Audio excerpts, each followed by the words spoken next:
Brother lads, welcome back to the Cossy Arsenal podcast. My name is Cossy. Welcome back to brand a new video. This is your latest Arsenal news and transfer news as well. Now, this morning, the Athletic have broken my heart. They have given me a list of very unlikely signings Arsenal are going to and not going to be bringing to the club, and that list includes Alexander Isak and Bruno Guimaraes. However, in this video, I'm not intending to break your heart. Obviously, I'm going to break your heart, but I'm intending to let you know the very likely signings that Arsenal are going to make. Now, Arsenal are not looking at many signings as it has been suggested. Osimhen, all those guys, we are not even wanting them. According to the Athletic, Arsenal have a very, very short, list of players in each and every position. There are 4 positions, and those players are the players Arsenal are going to be trying to sign. For example, in the goalkeeping department, goalkeeper coach Inaki Keina has a target that he wants, and therefore all these Chesneys and De Geas, those deals are not happening this summer. I can guarantee you that. Hit the like button, subscribe to the channel as well, and let's dive into the likely signings that are happening at Arsenal, and let's dive into the players that have been identified by the club in each and every position this summer. Now, in the forward position, according to the Athletic, they are looking at one player, and that is Benjamin Sesko. I've looked at their article. They're not quoting Osimhen. They're not quoting Alexander Isak. They're not quoting other players. The only player Arsenal are looking at is Benjamin Sesko. Now, we have seen Arsenal do this in terms of going for one player with Declan Rice last summer. Arsenal wanted Rice or no one else. Now, when it comes to the striker situation, I don't think it is as closed off as that. But because Sesko is cheap, because Sesko is available, and because Arsenal think they will get Sesko, they actually do not care about other targets. That is the player Arsenal are looking at. Alexander Isak is appreciated by Mikel Arteta as a manager, but not this summer. So they're not looking at Alexander Isak. They're not looking to sign Alexander Isak. And of course, the Athletic have put down very, very good reasons. They're saying he's not moving, first and foremost. He's going to be very expensive, and Newcastle are not willing to sell. So Arsenal are not going to be doing the back and forth with Newcastle.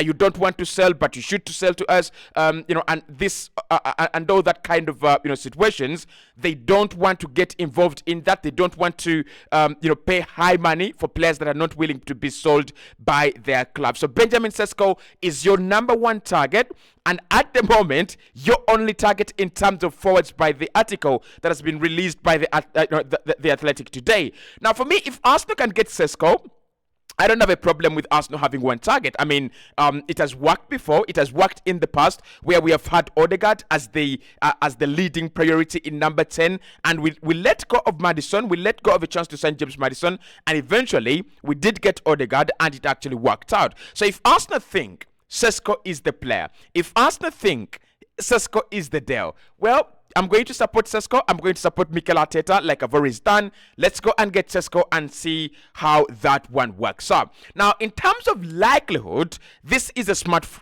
move from Arsenal. When you consider all the other players on this list, right? When you consider all the other players in the media, not on this list, but in the media, Osimhen is 100 million. For what? Why would we pay 100 million for Osimhen? Honestly, guys, explain yourselves.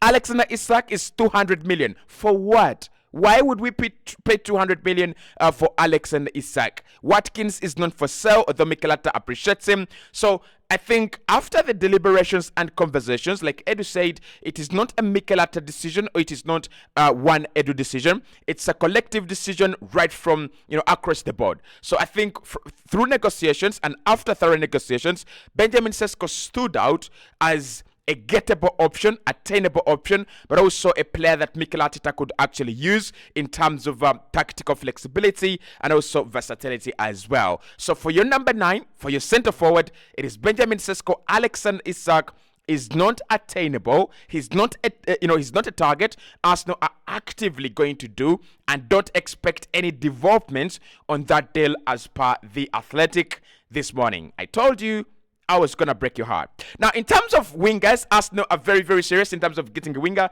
That much we know. And the Athletic are still very serious about this. They have reported 2 very old targets of Mikel Arteta and very old targets of Arsenal.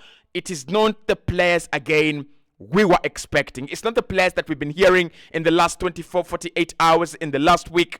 it is not that. So in terms of likely players that Arsenal are targeting, in terms of wingers, that is Nico Williams and Pedro Neto. However, disclaimer here, according to The Athletic, Pedro Neto's injury problems, especially in the last 2 seasons, will actually prove problematic for a deal to happen this summer. So Nico Williams remains a very big target. So in terms of wingers, Arsenal will prioritize Nico Williams and Arsenal will prioritize Pedro Neto as well.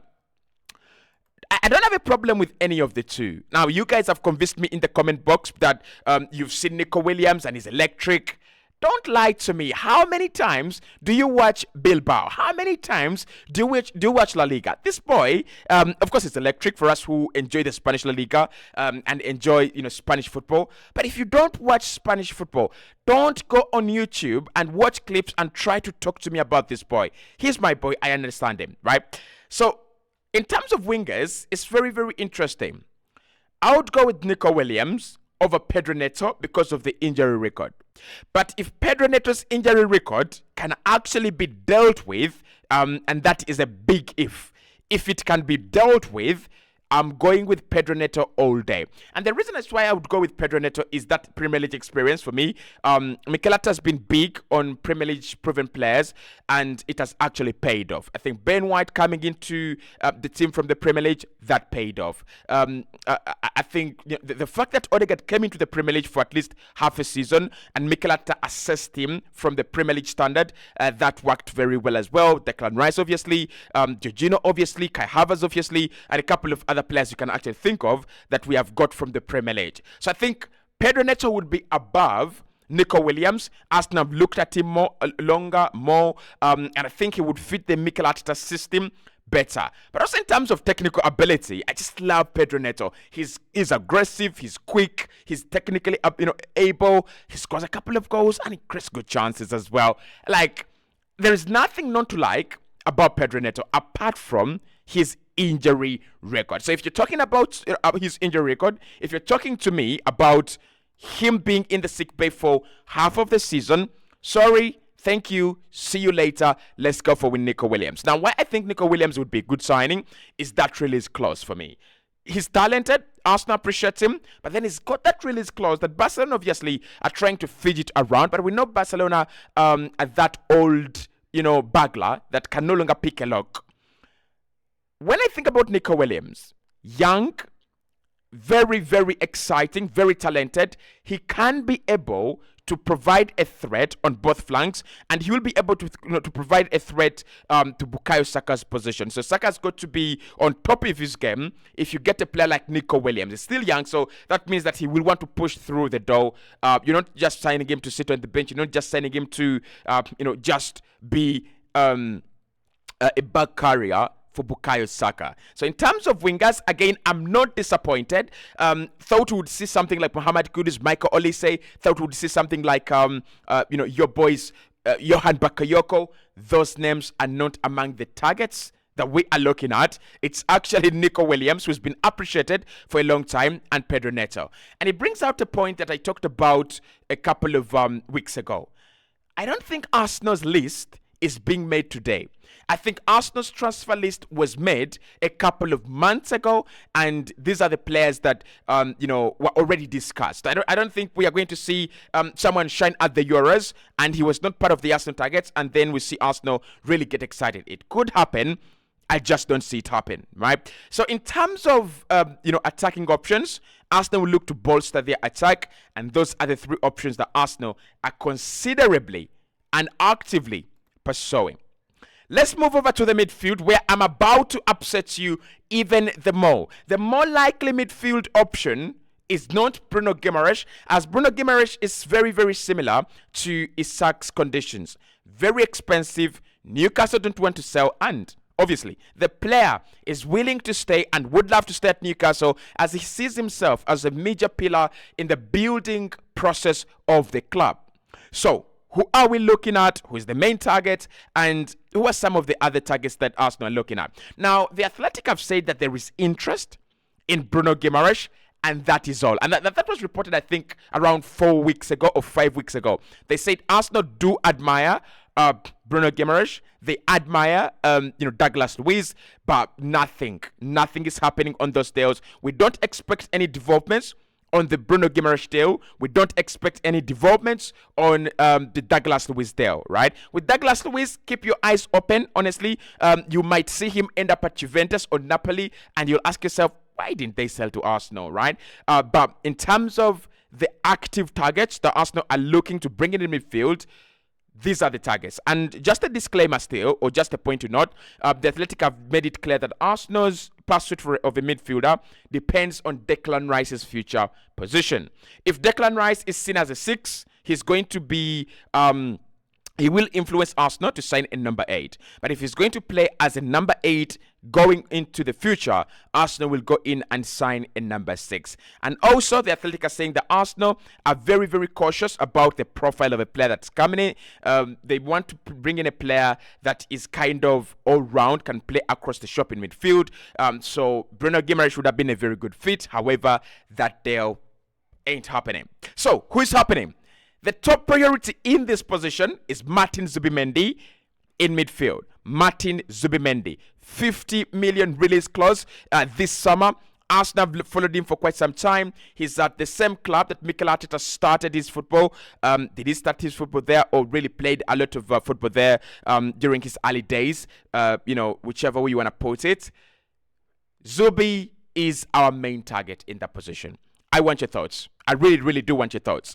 However, still, the Athletic are reporting that Zubimendi is reluctant to leave his local region. Not even leaving Spain, but leaving his local region, the Basque area, in Spain. He doesn't want to leave, and Arsenal have to do whatever they can to convince him into signing for them. At the moment, this is the third time consecutively that the player says, I would love to move, but me moving from my area, it is actually absolutely not worth it. So we might see him stay. I think the latest remarks from the player actually confirmed this, because he said, I want to stay at Real Sociedad, but the club might want to sell me. If they want to sell me, then I'll be moving on. But if they don't want to sell me, I will be staying here at La Real. So very, very interesting situation there when it comes to the top target. I don't think I'm surprised. Like, Zubimendi is a player that we've been linked with for quite some time, but I thought the introduction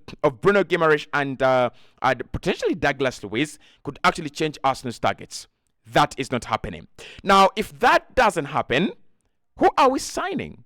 Who is the other player Arsenal are looking at? The likely deal in this position is Joao Neves. Get in! Joao Neves, 19 years of age. A couple of high-profile clubs are going to be interested, according to the Athletic, and he's had a breakout season. He's already a full Portuguese international. Like, that Portuguese DM role needs a custodian. We've seen Ruben Neves there, but he's moved to the oil region. Could have broken that. We've seen a few players try to get hold of that position, and they're yet to improve. To impress us. I think Joao Neves, if they give him a chance at 19 years of age, he could play DM for Portugal for the next not 20 years, 10 years. 15 years, right? Because for me, he's got all the ingredients of a very, very good DM. Now, the question with Joao Neves is whether Arsenal are looking to sign him alongside a player like Yusuf Fofana, because, again, Fofana, not on this list, not anywhere on this list. So when you talk about the very likely deals, the deals that Arsenal are going to be trying to negotiate, your Yusuf Fofana is not on this list. So when I think about Joao Neves, I'm thinking pure DM, but also I'm thinking someone who's very young. So maybe Arsenal Partey might stay, and that could actually prompt us to keep to bring in a junior like Joao Neves, and that could actually explain why Arsenal have kept Jorginho on top of potentially keeping Partey. So if you bring in a player like Joao Neves and you keep Jorginho for 1 more year and you keep Partey for 2 more years, by the time both of them leave, Joao Neves will be able to handle that midfield by himself. Zubimendi, very, very, very, very much interested. Very, very of very much interest to Mikel Arteta, but Arsenal are not of interest to Martin Zubimendi. I'm very, very, very intrigued to see whether Joao Neves would actually want to move to the Premier League, especially Arsenal. I'm very intrigued to see that. But for me, one of the smartest kids and one of the smartest signings your club could make this summer. Let's move on to the defense, where there is just one option. Just one option. Fadika Dioglu, no. Please, no. Jeremy Frimpong, no. He's not one of the. He's not the option there. Who else? Who else have been doing it? Osman Diamonde, no. The likely option to happen is only Gerald Hartel. Now, in that position, I want to make this very clear, and I think today later on, I'm dropping a big video on the Arsenal transfer plan and how it's going to be, what they're following, the profiles and everything. But I'm just going to give you something small from that video script. Gerald Hartel is seen as Mikel Arteta's ideal left back. Mikel Arteta is not impressed with any of the options at left back last season, and he wants a specialist in that area. Although Gerald Hartel has played at centre back most of the time at Ajax, Mikel thinks he fits his vision of the position. So it's Gerald Hartel. It's Gerald Hartel. It's not Fadika Dioglu. It is not Osman Diamonde. It is not your boys. It's not them. It is Gerald Hartel. And finally, in terms of the goalkeeper, the deal you might see is Justin Bilo from Feyenoord. It is not who have we been linked to? Chesney, David De Gea, Jason Steele, couple of others as well, couple of friends. Those deals are not happening. Justin Bilo at Feyenoord is the player that Inaki Gainer, the goalkeeping coach at Arsenal, that is the player he's asking for.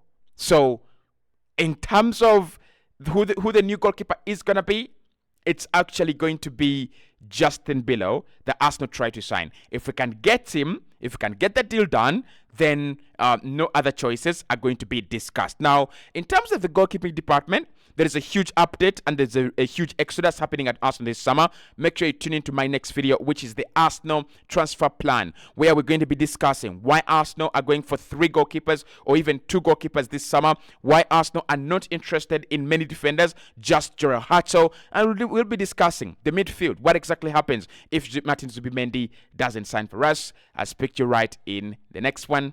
Ciao.